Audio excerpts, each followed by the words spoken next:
Oh my gosh, hi, I'm so late to talking about this, but Amazing Digital Circus, episode 8, R.I.P. Kane.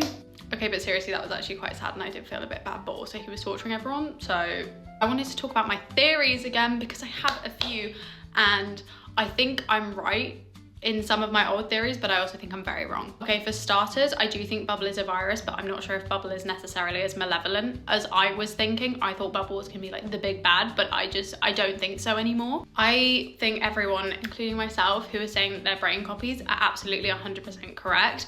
I do not think they are attached to physical bodies anymore.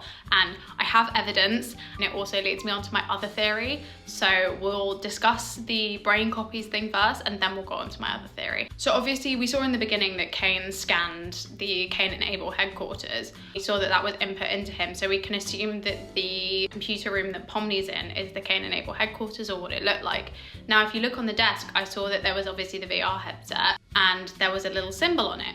I didn't know what it meant, but I saw someone on TikTok say, hey, that's a radioactive signal, which means, you know, it could be an X-ray or it could be a scan of some kind. So clearly the VR headset scans the brain, which leads me to believe that these are not people attached to physical bodies, they are brain scans. We also saw in the computer programming that I think it said mind scans or something, or mind copies. When it comes to why they were scanned, I think we get a bit of an explanation in terms of Scratch. Obviously it stated that he had a brain tumor, so clearly he was trying to make a copy of himself, almost to achieve immortality, I'd say, or maybe he's scared and he wants a part of himself still there. Kind of seen with Kane torturing them, they've all had some level of trauma in their life, especially the one I want to point out is Ragatha, when she has the thing thrown at her eye. I don't know if I can say it on TikTok. A person could survive that, but it may be that they were hospitalized, or based on all of their experiences, I think it's one way led them to kind of maybe not want to be around anymore. We know that's the case for some of them. So I think a lot of them maybe have scanned their brains,